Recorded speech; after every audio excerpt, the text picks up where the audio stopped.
Welcome to the Your Little Castle Show, where we highlight the best experts that make your home into your little castle. Let's go!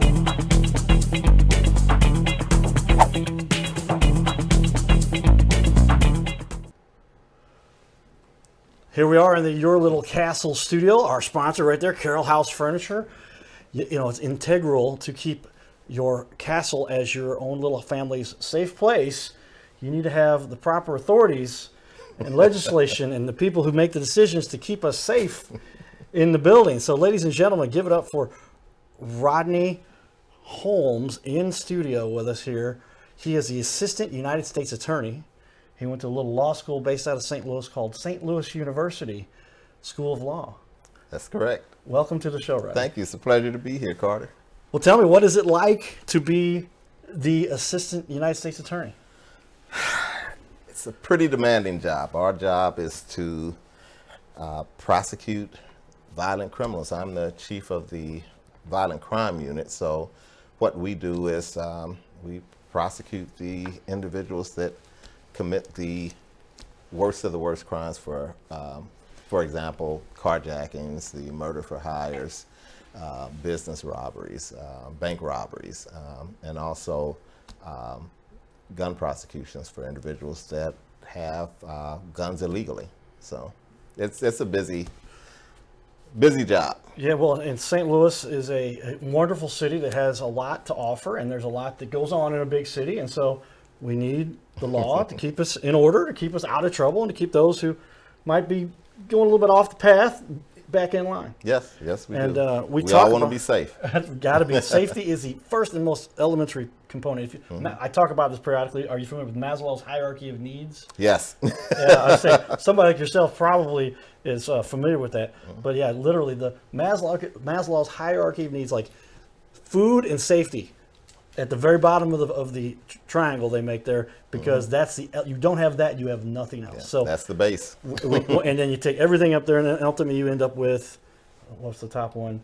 We'll reflect on that in a minute to talk about it. But it's where essentially purity. You're up to be able to help other people, and that's what it really boils down to. But yeah, a wonderful city we live in here with a lot of great things we like to talk about. So we're going to talk a little bit in the corner. I'm going to switch back over here to camera. We'll go camera. I'm going to go to camera 2, and as you can see, we got our leaders here, and Rodney is definitely one of those. We know each other through baseball, so as I put this camera on you and say, everybody look at camera, there he is, and look at this in the corner, that picture. I was starting to edit that to cut myself out, but as relevant to the show we've got here, and I'll go ahead and put this on so both of us, we can still talk about it well, because that's your title. But that's at the Semi-Pro Hall of Fame induction. That's correct. Where both of us ended up getting inducted. Were you inducted that day also? Yes, I was. Right? Because I mean, I should say, we were all inducted, but it was. Mr. Turbin did a great job there. Yes, he did. It was I got inducted in 2020, but because of COVID, they didn't have any inductions. So Tim came up with the idea of, hey, it's easier for me to come to St. Louis and induct everybody than having everyone travel to Indiana for the induction. So that's what happened. And that is what happened. And so now we end up with a huge group of people that literally baseball reunited. It was such a neat event. Tell everybody what you thought about that. We've got a video up here we can replay for everybody. We might play in the background while we've got that going here. Yeah. It was a great event. You know, I got there and immediately I started recognizing, seeing old faces, people that I played against, 20, 25 years ago or longer. You, for example, everyone is familiar with the Cardinal Cowboy, but I really didn't make the connection until the Hall of Fame ceremony. You played for a team called the St. Louis Spikes. That's true. Well, I played for years in the Montclair League, and when the St. Louis Spikes joined the Montclair League, their manager, Jay Davis, who was a great guy who unfortunately passed, me, Jay, Brian Harshani, Ed Emge were the youngest managers in that in that room. So you had the Vern Moores and the Vineyards. They'd been managing forever. You know, the league started in 1966. Right. So us young folks would sit together and we'd sit back and we'd listen to them. We kind of elbow each other, and as they went on and on and on, you know. So that's how I got to know Jay, and you were on that team. So we played against each other. I just never made the connection. Got the picture up there of you receiving your Hall of Fame class of 2020. Yes, it is. Okay, that is awesome, and just so cool because I mean that's literally where it all comes back to the stuff that we were working on. As I felt like a kid back when I was 28. I'll never forget. I was 28, and I said, Jay, I tell you what, man, if you would run this team, start a team, we would all play for you. I just kind of identified him as the guy who I felt everybody would follow, and he looked at me and goes, okay, and I'm like, well, I can't. Rest is history. I can't leave a guy out there without going to help him and be part of that. He's up on the wall up there. We might grab that picture as I put. That's what I'll do. I'll put the camera on you, and then I'll run over there. Remind me not to. I'm looking down at my microphone, everybody, so that I don't end up walking off with the mic connected still. But baseball is an institution. It is a way of life. I don't know if you heard my little talk because they had me up there essentially. I was wondering why they called me because I hadn't been super involved with the team for a number of years. Right. And as I was talking to him, Tim, I'm like, he's making sure we want to be at this thing. And then I said, and then Kit texted me and said, hey, do you have stats from the show or from the season from back in the day? Because I used to help do all that stuff too. And I said, well, I'll find what I've got, you know. And then I go, what are they getting stats for? He goes, because all the guys who were elected, that's what we were elected. We weren't yet inducted. Right. Because nobody drove down. One guy from our team, Mike Tallis, did drive down to Evansville. I got invited to drive down. I just didn't make it. And then he said, we're coming up here and we're going to do the official. So I said, and he said, Jay Davis is going to be inducted. I'm like, well, we can't have this show up with like two guys for that. Right. So then I reached out to everybody I could, and we ended up having 2 tables full. It was kind of, but we talked about how baseball essentially is an institution for life. It is. And it gives people, talk about that and your perspective on how baseball is so critical to what we do here in our community. Baseball is the great unifier. You know, when you're talking about baseball now, you're not worried about, you know, socioeconomics. You're not worried about race. You're all ball players. You're out there in between the lines trying to win a game. Everybody playing as hard as they possibly can in a sport where, you know, baseball is about failure. You know, so it teaches a lot of lessons. If you bat at a 30% clip, you know, you're Hall of Fame material, you know, and that's failing everywhere else. So it teaches you to do your best. If you don't succeed, you have to shake it off because the next game is the next day, and you just keep going, and you have to put the work in and so forth. One of the things that was really important to me, and I started playing baseball organized ball probably at 6, 7 years old. Can't remember. People ask me, when did you start playing catch? I said, I have no recollection of that. Probably around the time I started walking, because baseball was in the family. My grandmother's brother, great uncle, played in the Negro Leagues with the Birmingham Black Barons, and I think he was in the 1943 Negro League World Series between Birmingham and the Homestead Grays, I think. Wow. So, yeah. I had the good fortune of meeting somebody who'd played back in the early 1900s, still around. I was talking to a lady doing my thing I do at the Cardinal game and taking pictures with fans, and the lady reached over and she says, hey, do you know who that is? And I said, no. Who? Says, this is one of the oldest, played in that same league years ago, the Negro Leagues back. I mean, that was the foundation for a lot of what baseball came from. A lot of people, they had, back in the day, obviously 2 separate leagues. But literally, they had some of the best players. Satchel Paige is like the most famous that everybody knew about. And came over, and I thought somebody said he was pitching until he was like 59 or 60 in the league still. Did you know anything about that? Yes, he did. Is that true? I think Kansas City A's, because I think that's before they moved to Oakland.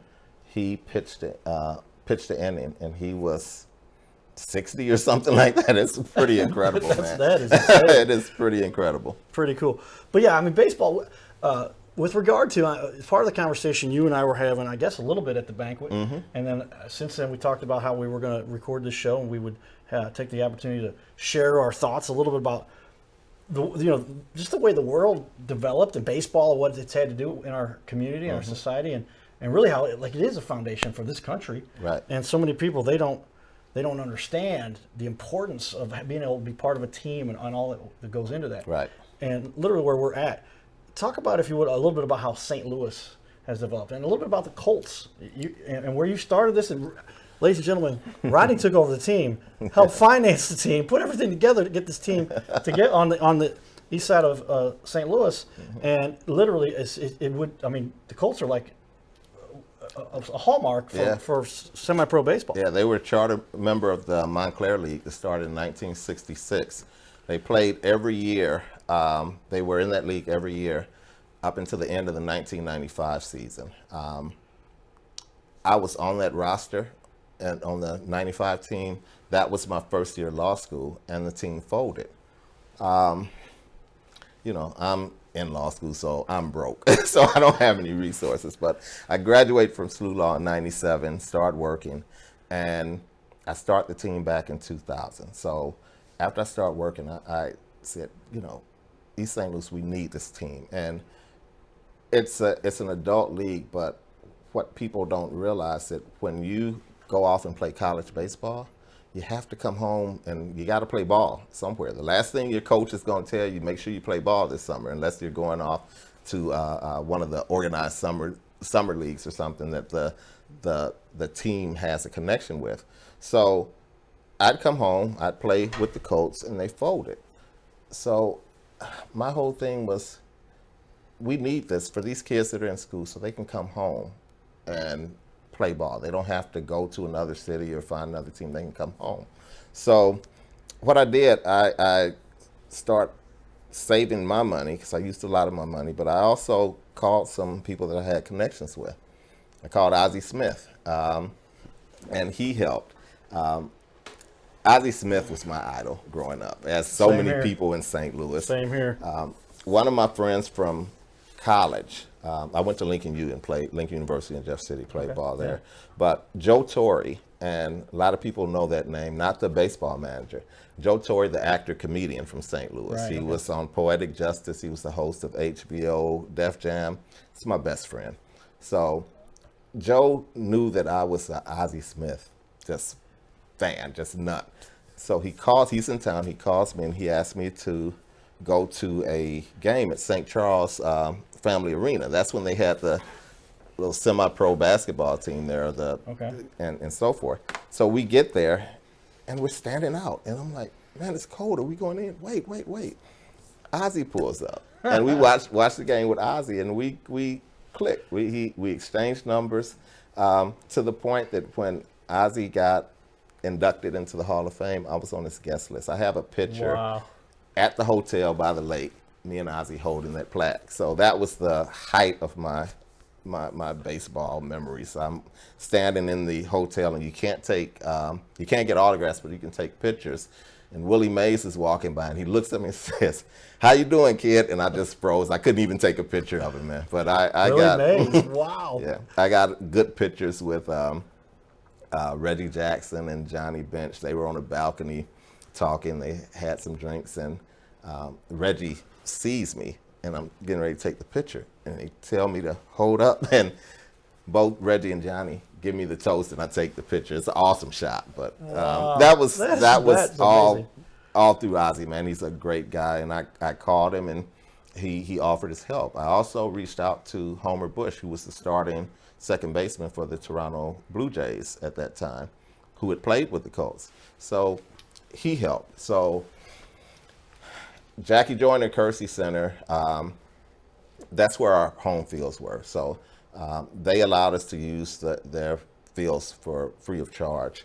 And it was just a bunch of people came together to make that happen. Church's Chicken gave us money, and we bought bases and so forth with that. But the whole goal was to make baseball accessible for the college kids, because when the Colts folded, it was, people didn't have money and so forth to pay the fees and so forth. So what I did, I bought all the uniforms, paid all the league fees, got all the balls, and the only thing the players had to do is show up with their glove and bats and play.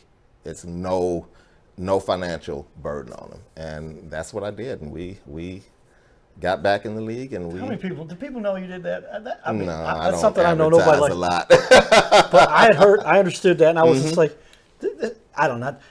And we, It's that important. I mean, you know, I grew up in East St. Louis, and you know, a lot of poverty, but you had people that the goal was to get to college and to be able to succeed. And baseball, academics, baseball, sports, was an avenue for that to happen. So I wanted to foster that, to make sure, to nurture that. So when you came home, there was a team for you to play on in the summer to hone your skills when you got back to college. And that was really important to me, and it was worth me spending my time and money to do it.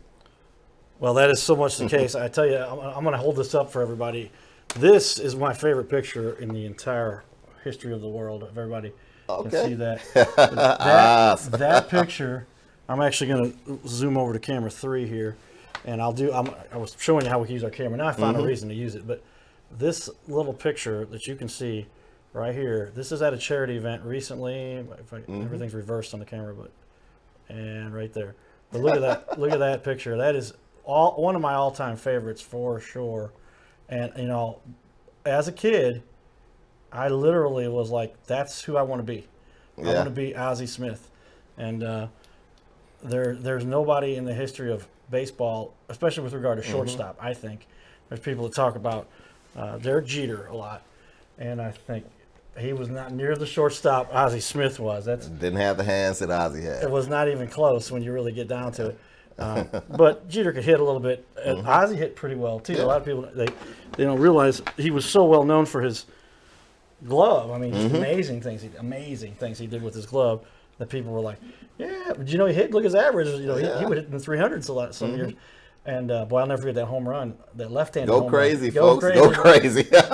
Jack Buck, unbelievable. But yeah, Ozzie is literally a legend among legends. I mean, and the nicest person you ever want to meet. Super nice. Every time I see him, he always says hi to me, and he's super friendly. Yeah. And we'd love to have him on the show sometime. We'll reach out to them. Another funny Ozzie story. The day he got inducted, I called him to congratulate him. I'm going on like, Ozzie, you're my hero, and this, that.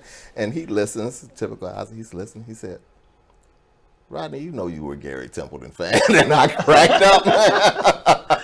But just a great guy, man. I mean, for him to even put me on his guest list is just for the Hall of Fame. Man. I mean, you've got to be like inner circle to do that. I was sitting by Vince Coleman, and I mean, I'm 3 rows from the stage, and then access to in the hotel. It was just a dream come true. And that is a dream. Yeah. But literally, as a child, everybody, some of you know this, and I'll say I don't know if I've mentioned this on camera before, but the truth is, as a kid, I was diving around the middle and doing my stuff up the middle. I'd get up, and I didn't flip behind the back too often during the game. That was a little risky to take that on. But I would make these diving plays. I had a gal walk up to me one time. She says, "You're on the baseball team, right?" Yeah, I'm like, "Yeah." She goes, "Are you the guy they call Ozzie Smith?" That was the most flattering. I was like, "Not yet, not quite to that level." But I had been doing some cool plays, and I could go on. But literally, he was my inspiration for that. And I have a guy who said, "Carl, what's it like to be the best shortstop to ever come out of Fenton?" I'm like, I don't know how much that is to reclaim, but it was because I had such aspirations because of one guy, Ozzie Smith, and that was and you just emulated everything he did. I know I drive my family crazy playing wall ball, on the steps and on the wall, and the trick catches and so forth, and throwing the ball up in your bed at night with the eyes closed just to get the feel of it. And you did that too. We all did that. We all did that. And my grandmother's like, "Boy, put that glove and ball down and go to bed." I'll never forget, I had one of those rubber, it had like painted like it was a baseball, but it was just a rubber super bouncy ball. You couldn't carry the baseball around the house. Mom would get mad about that. But I literally did it. I lay in bed and I would throw it up in the air and catch it. With the lights on. Because if the lights were on, you were in trouble. The quick exchange, backhand, hand moving, for all this stuff I said, we just... Maybe that's why Rodney and I both made into the Semi-Pro Baseball Hall of Fame, which was very neat. I'll put that video over here. We'll share with everybody a little about this specific event. And you were on stage. We've got a picture of you for that.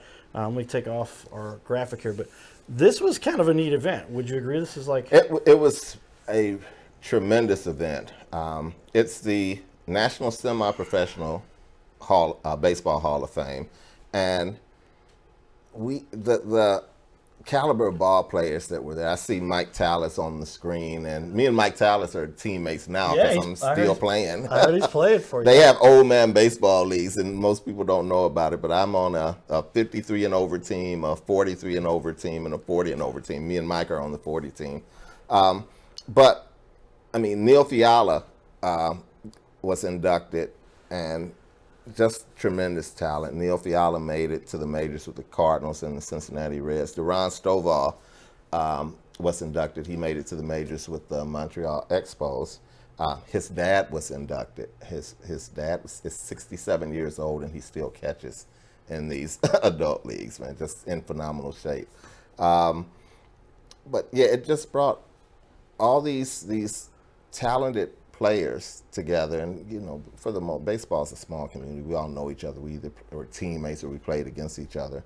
But just to have somebody, you know, honor what you did and just give you a tip of the hat. I mean, it's appreciated because you play for the love of the game. We didn't play for this. It's right. You know, so I was shocked. You know, I was like so many people, and I was small. I was a small guy. I think I graduated from high school with 128 pounds. Wow. I got stronger in college and so forth. And, you know, just you got to work at it. You know, baseball's a repetition sport. And you take the ground balls. And I remember in college, 6 in the morning, it's the winter, 6 in the morning, we're at the gym, taking the ground balls with the wooden paddle, you know, to get the hands soft, and got to take your cuts in the cage, and then you're sleepy, then you got to go to class. So, but just the work involved, and it's a tremendous game. You learn so much from it. Well, like I said, I believe it's vital to the development of kids. Here's the picture. You saw that ceremony. I'll throw that up on the screen real quick one more time. But there's a ceremony. That's Mike Tallis, and he's doing his tribute right there to Jay Davis. And then as soon as we did all that, then this is the guy we're talking about, everybody. And I'll do another zoom in here. But I have two heroes with their picture in my studio here, and this is the other one. This is Jay Davis, and literally ran the team like no one else, had so much respect.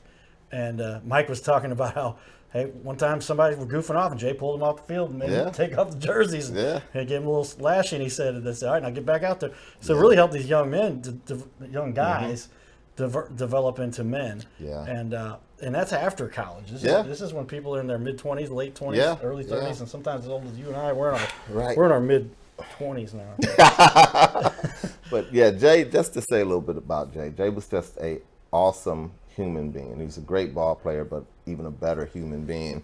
And a lot of people don't know how big adult baseball is. There are tournaments every year in Florida and Arizona for the 35, 55, 45 tournaments. And you go there and you play on the minor league facilities, the spring training facilities.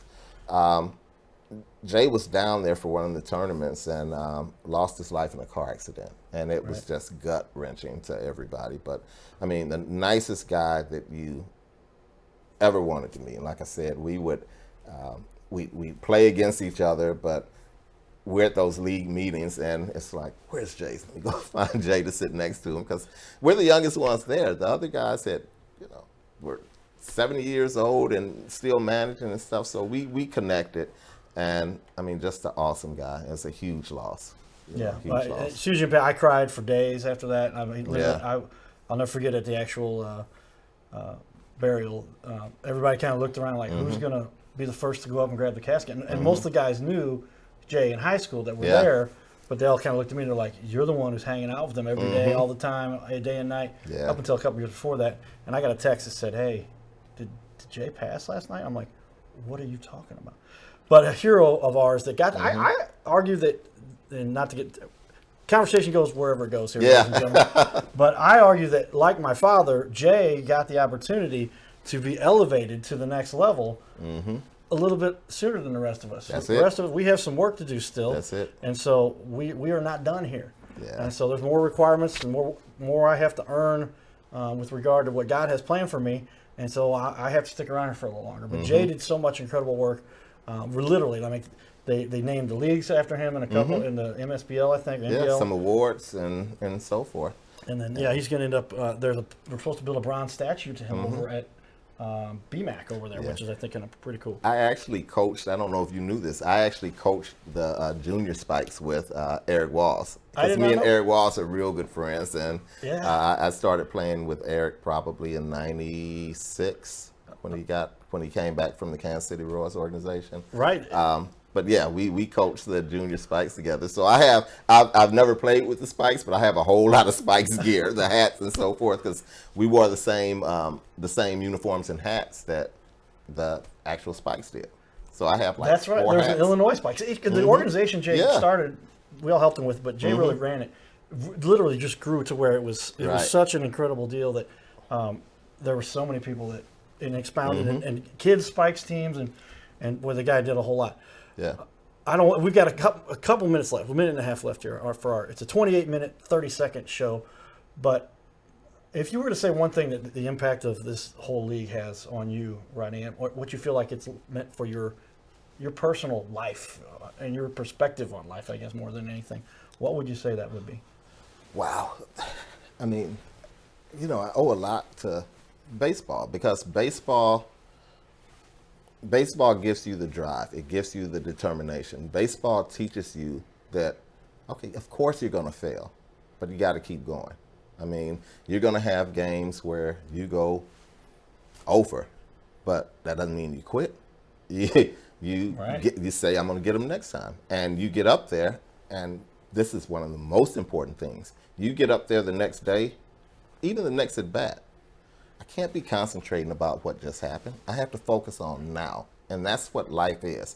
Bad things are going to happen. Failures are going to happen. But you learn your lessons from them. Yes. And you keep moving. You're not going to get me out with the same pitch twice. That kind of thing. You remember it, but you don't dwell on it. And you keep moving forward. You keep working. And that's what baseball teaches. Probably one of my favorite quotes from my dad. I'll finish up here. We've got about a minute left. But I always finish up with this quote every time that I have the opportunity, and that is to say, if you think you can or if you think you can't, you are correct. Right? That's a powerful one. But the one along the lines of what you were just saying, it's not the error. And in life we talk about mistakes or problems or whatever, but in baseball we talk about errors. It's not the error that causes you to lose the game. It's how you respond to that error. Right. And did you collapse? I hate bringing up the Cardinals 82, but I mean, literally in 1982, there was one bad call that really was not something that should have gone against them. It was in a replay today that would have come out differently, I'm certain. Against the Royals. It was 85 against the Royals. You got it. All right, ladies and gentlemen, we're finishing up here. We appreciate you guys tuning in. Hopefully you enjoyed our little rendition here of the Your Little Castle Show, and stay tuned as we continue with more excitement. Thanks, everybody. Giddy up.